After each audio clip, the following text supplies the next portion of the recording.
এই বিপদের দিনে তুমি আমার সাথে মস্করা করতেছো কেন? এত আমল তো আমার হওয়ার কথা নয়, এত আমল তো আমার নাই। আল্লাহ, এই আমল আমার হতে পারে না, তুমি কেন বলতেছো এই আমলগুলো আমার? আল্লাহ রাব্বুল আলামিন ডাক দিয়ে বলবে, বান্দা, দুনিয়ার বুকে আমার কাছে তুমি দোয়া করতে, আল্লাহ এই দাও এই দাও, ছেলের বিয়ে দিয়ে দাও, মেয়ের বিয়ের ব্যবস্থা করে দাও, চাকরির ব্যবস্থা করে দাও, অভাব দূর করে দাও, এই যে এত এত আমার কাছে দোয়া করেছিলে, দুনিয়ার বুকে আমি আল্লাহ যা ভালো মনে করেছি ততটুকু কবুল করেছিলাম, বাকি তোমার দোয়া কবুল করি নাই। ওই দোয়াগুলোকে সবে রূপান্তরিত করে দিয়ে তোমার আমলনামার পাহাড় আমি আল্লাহ বানিয়ে দিয়েছি। যে কলব, যে মন মানসিকতা শুকরগুজার হতে পারে, ওই বান্দা ততক্ষণ পর্যন্ত সুখী হতে পারবে না যেই বান্দা নিজেকে শুকরগুজার বান্দা বানাইতে পারবে না। আল্লাহ রাসূল সাল্লাল্লাহু আলাইহি ওয়াসাল্লাম বলে, উম্মত, আল্লাহর কাছে ছোট থেকে ছোট, বড় থেকে বড় প্রত্যেকটা জিনিস আল্লাহর কাছেই চাইবা। উদাহরণস্বরূপ আল্লাহর রাসূল বলেন, কোন বান্দা সে বাজারে যাচ্ছে, বাজারে যাওয়ার পথে তার কাছে টাকা আছে, বাজারে যাবে, সময়ও আছে, এই যাওয়ার সময় হঠাৎ করে তার স্যান্ডেলের ফিতা ছিঁড়ে গেল, তার কাছে টাকা আছে, মুচির কাছে গিয়ে সেলাই করতে পারবে।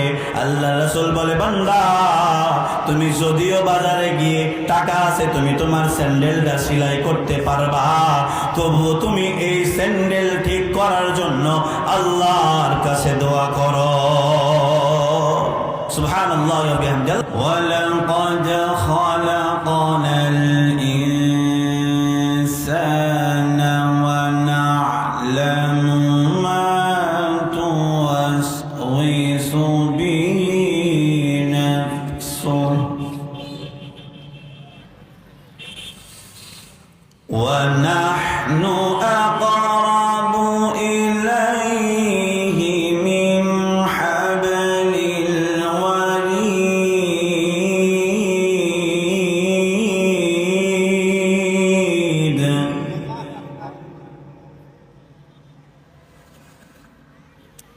إذ يتلقى المتلقيان عن اليمين وعن الشمال قعيد.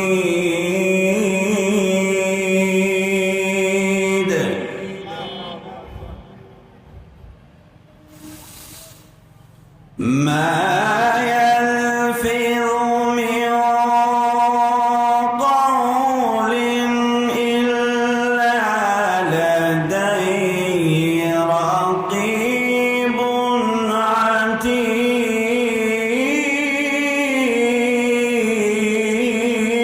عتيد.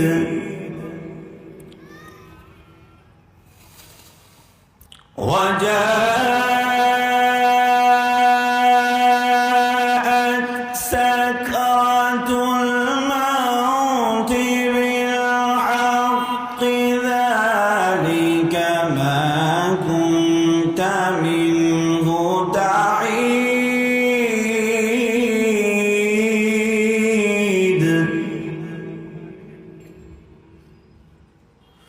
ونفخ في الصور ذلك يوم الوعيد.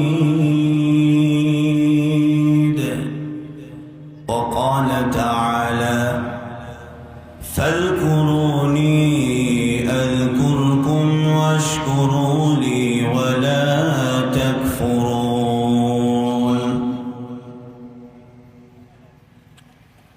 وقال رسول الله صلى الله عليه وسلم: أربعة إذا كن فيك فلا عليك ما فاتك الدنيا، أو كما قال النبي عليه الصلاة والسلام. اللهم صل على محمد وعلى آل محمد كما صليت على إبراهيم وعلى آل إبراهيم إنك حميد مجيد. اللهم بارك على محمد وعلى آل محمد كما باركت على إبراهيم وعلى آل إبراهيم إنك حميد مجيد الحمد لله শুকরিয়া ও তারিফ সেই মহান আল্লাহ রাব্বুল ইজ্জাতের দরবারে যে আল্লাহ রাব্বুল আলামিন এতক্ষণ গুরুত্বপূর্ণ আলোচনা আমাদেরকে শোনার সুযোগ করে দিয়েছিলেন। সকলে আল্লাহর দরবারে শুকরিয়া আদায় করছি, সকলে পড়ছি আলহামদুলিল্লাহ।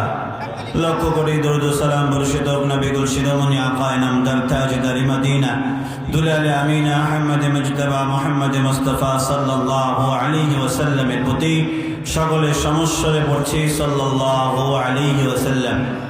সম্মানিত উপস্থিতি, যারা এখন পর্যন্ত উপস্থিত আছেন, আমি 7:10 পর্যন্ত আলোচনা করব। এই অল্প সময় বসে শোনা যাবে তো ইনশাআল্লাহ? আমি একটু আলোচনা করব, একটি বিষয় বুঝিয়ে ইনশাআল্লাহ শেষ করব। আল্লাহ রাব্বুল আলামিন কালামে হাকিমের মধ্যে বলেন, ফাযকুরুনি আযকুরকুম ওয়াশকুরু লি ওয়া লা তাকফুরুন।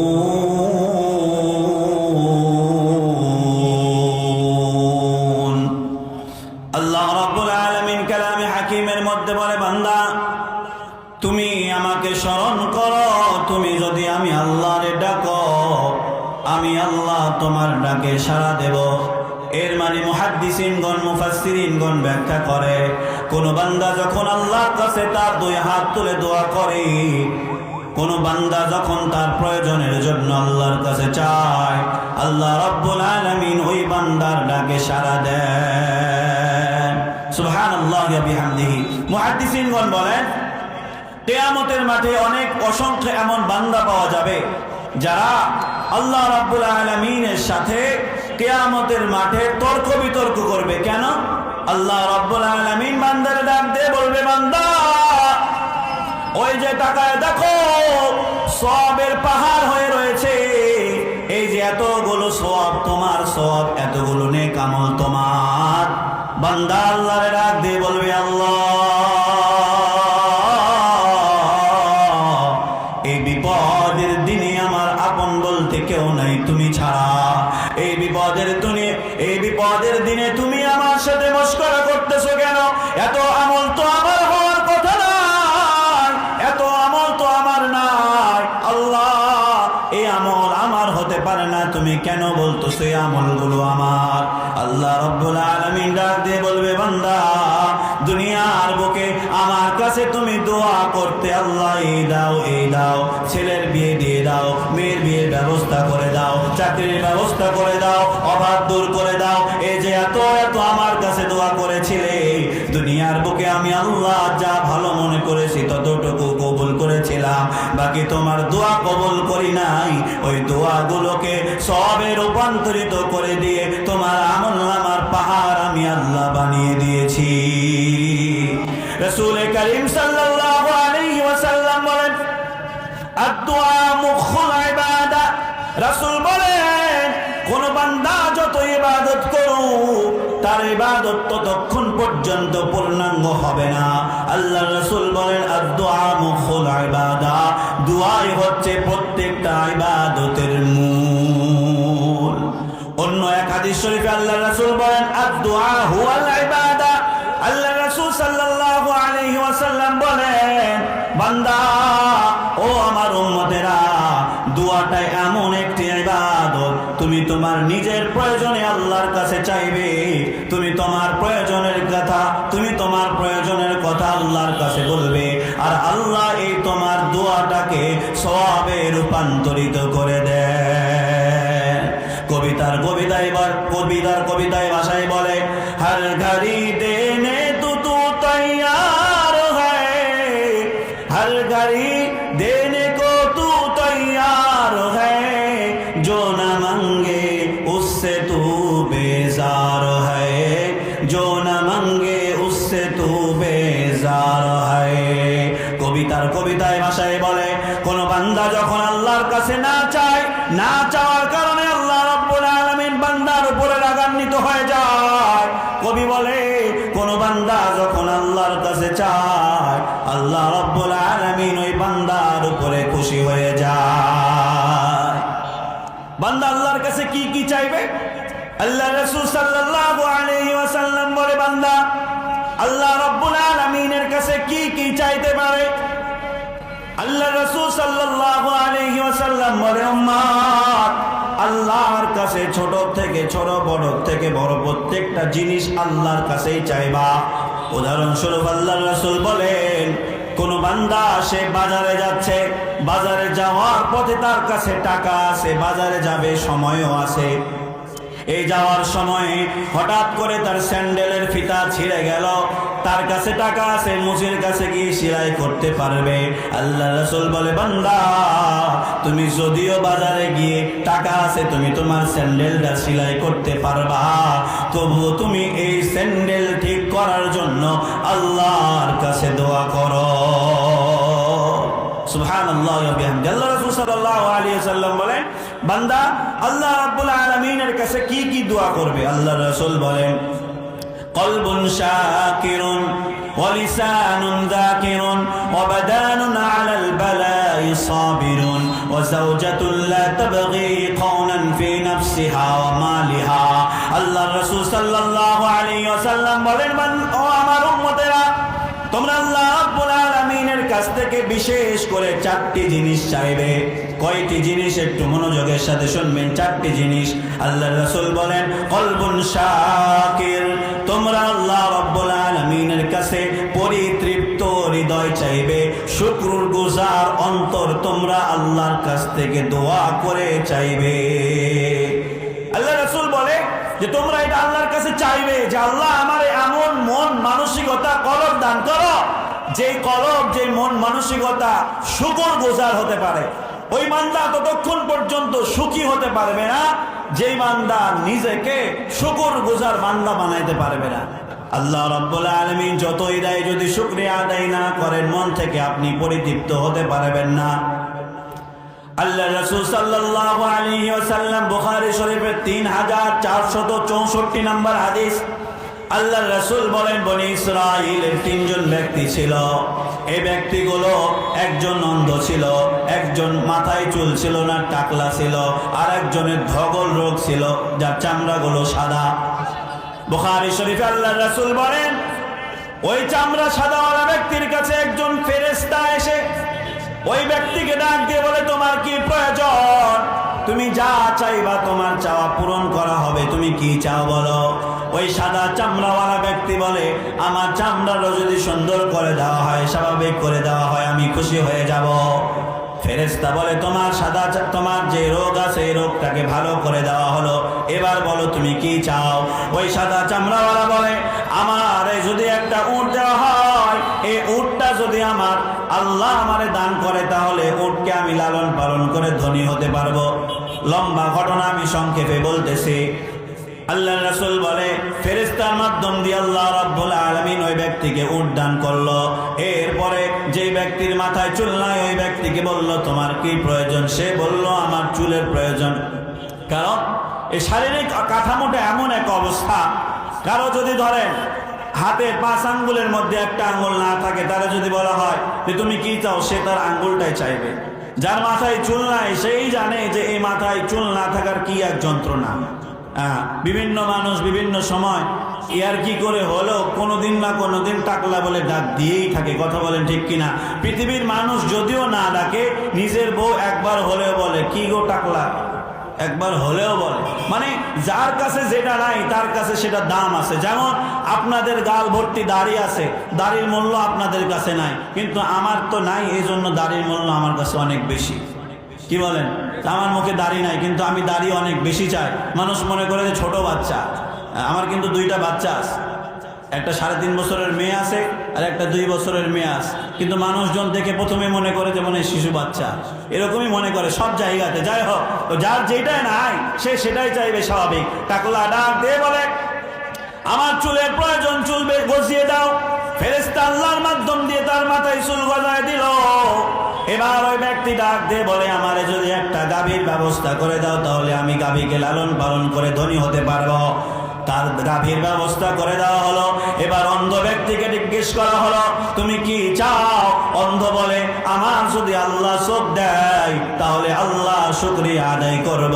আল্লাহ রাব্বুল আলামিন অন্ধকে চোখ দান করলেন। সে চাইলো একটা যদি আমারে বকরি দেওয়া হয়, আমি বকরিটা নিয়ে আমি তৃপ্ত হয়ে থাকবো। ফেরেশতা ডাক দিয়ে বলে, ও অন্ধ ব্যক্তি, অনেক ব্যক্তিরা উট চাইলো, কেউ গাভী চাইলো, তুমি কেন বকরি চাইলে? অন্ধ ব্যক্তি বলে, এই অল্পটা নিয়ে আমি খুশি থাকতে চাই, অধিক সম্পদ আমার প্রয়োজন নাই। দীর্ঘদিন পরে এবার আল্লাহ রাব্বুল আলামিনের পক্ষ থেকে আবার ফেরেশতা এসে ওই টাকলা আর ওই চামড়া সাদা হওয়া ব্যক্তিকে এবং অন্ধকে জিজ্ঞেস করলো যে তোমাদের তো এই অবস্থা ছিল, আল্লাহ তো তোমাদেরকে এখন ধনী বানায় দিয়েছে, তোমরা কি বলো? ওই আল্লাহ রাব্বুল আলামিনের শুকরিয়া আদায় করলো না। চামড়া সাদাওয়ালা ব্যক্তি, টাকলা ব্যক্তি বলল, আল্লাহ রাব্বুল আলামিন আমাদেরকে এগুলো দেয় নাই, আমরা কষ্ট করে এগুলো লালন পালন করে এত সম্পদের মালিক হয়েছি। সঙ্গে সঙ্গে আল্লাহ রাব্বুল আলামিনের পক্ষ থেকে আযাব এসে তাদের যা সম্পদ ছিল সবগুলোই ধ্বংস করে দিয়েছে। অন্ধ ব্যক্তি বলে, আমাকে আল্লাহ এই সম্পদগুলো দিয়েছে, যতটুকু আল্লাহ আমার দিয়েছে এই সম্পদগুলো নিয়ে আমি খুশি। এই সম্পদ আল্লাহর পক্ষ থেকে এসেছে, আমি আল্লাহর শুকরিয়া আদায় করলাম। আল্লাহ রাব্বুল আলামিনের শুকরিয়া আদায় করার কারণে আল্লাহ তার সম্পদ বাড়ায় দিয়েছে। আল্লাহ বলেন, লা ইন শাকারতুম লা আযীদান্নাকুম ওয়া লা ইন কাফারতুম ইন্না আযাবি লাশাদীদ। বান্দা, তুমি যদি আমি আল্লাহর শুকরিয়া আদায় না করো, আমি আল্লাহ তোমাকে শক্ত আযাবে পাকড়াও করব। সম্মানিত উপস্থিতি, রাসূল করিম সাল্লাল্লাহু আলাইহি ওয়াসাল্লাম মেরাজ থেকে ঘুরে আসার পরে রাসূল বললেন যে জাহান্নামের মধ্যে নারীদের সংখ্যা আমি বেশি দেখেছি। তার কারণ অনেক কারণগুলোর মধ্যে একটা কারণ যে নারী জাতি শুকর গুজার বান্দি কম হয়, তারা শুকরিয়া আদায় কম করে। সারা জীবন স্বামী স্ত্রীর জন্য, সন্তানের জন্য কষ্ট করেই যায়, একটু কিছু হলে স্ত্রী স্বামীরও না শুকরিয়া আদায় করে। এমনটা এই এলাকায় নাই, আমি আমার এলাকার কথা বলতেছি। সম্মানিত উপস্থিতি, আল্লাহ রাসূল সাল্লাল্লাহু আলাইহি ওয়াসাল্লাম বলেন, মা বোনরা জাহান্নামে যাবে অনেক কারণের মধ্যে একটা যে তারা শুকরিয়া আদায় কম করে, আরেকটা কারণ যে তারা কথায় কথায় অন্য মানুষ, পাড়া প্রতিবেশী সহ নিজের সন্তানকে বদদুয়া দেয়।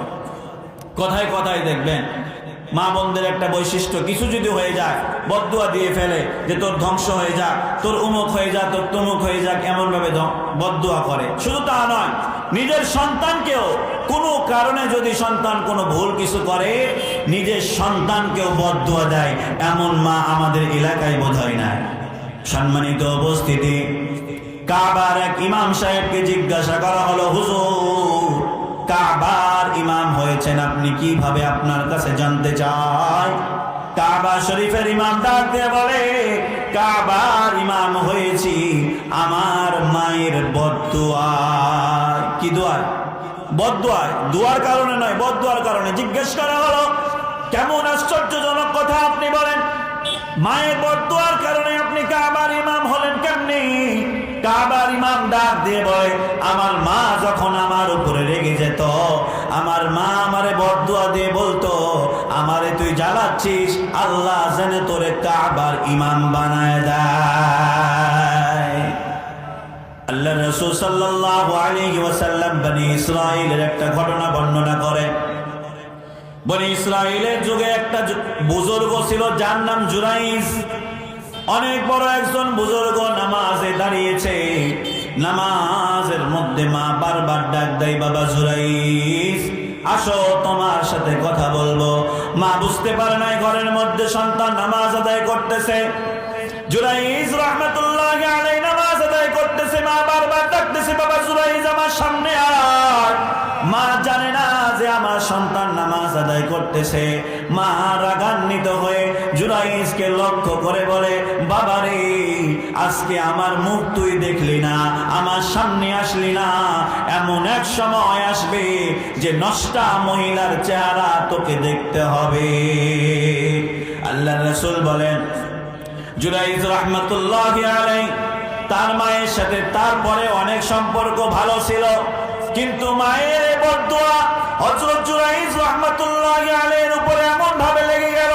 মায়ের ইন্তেকাল হয়েছে, এলাকার মধ্যে একজন মহিলার পেটে সন্তান এসেছে যার বিয়ে হয় নাই, সন্তান প্রস্রাব করেছে।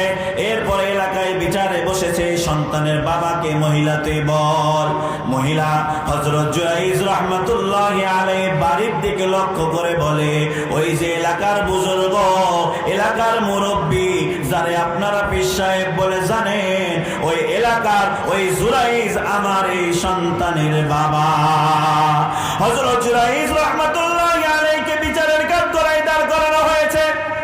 সমস্ত মানুষগুলো আশ্চর্য যে এত বড় বুজুর্গ যারে আমরা হুজুর মনে করতাম, এত বড় মানুষ এমন খারাপ কাজের সাথে জড়িত হয়ে গেল। সব মানুষগুলো স্তব্ধ হয়ে বিচারের কার্যালয়ে বসে আছে। বিচারক বিচার করবে এমন আগ মুহূর্তে তাকায়া দেখে হযরত জুরাইজ রাহমাতুল্লাহি আলাইহি মুচকি মুচকি হাসে। বিচারক ডাক দিয়ে বলে, আপনি মুচকি মুচকি হাসেন কিসের জন্য? এত বড় কাম করেছেন, লজ্জা নাই?